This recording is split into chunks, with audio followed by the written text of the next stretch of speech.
Монгол Улсын цэцлэгчнээс нэгдсэн үндэсний байгууллагын инхс ахиулах ажиллагаанд үүрэг гүйцэтгэж байгаа цэргийн баг бүгд найрамдах өмнөд Судаа улсын бином мужид энгийн иргэдийг хамгаалах үүргийг нэр төртөөгөөр хэрэгжүүлж байна.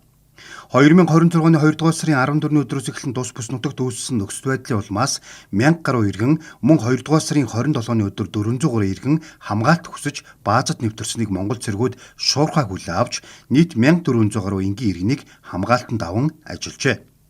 Энгийн иргэдийг хамгаалах ажиллагааны хүрээнд цэргийн багийн зүгээс эмнэлгийн майхан гаргаж анхан шатны тусламжийн цэг байгуулж шархтсан иргэдэд эмнэлгийн яаралтай тусламж үзүүлэн шаардлагатай иргэдийг бусдаас тусгаарлан зохион байгуулалт хийсэн байна. Түүнчлэн хамгаалалт хүсэж нэвтэрсэн орон нутгийн иргэдийн дунд төрөх төгсөн жирэмсэн эмэгтэй байсныг баазын эмч ахлах дэслэгч Цэрэн лам, сувилагч Дэд ахлагч Ууган баяр нар мэрэгжлийн өндөр ур чадвар гарган их барьж их нэраг эсэм мэнд амаржуулжээ.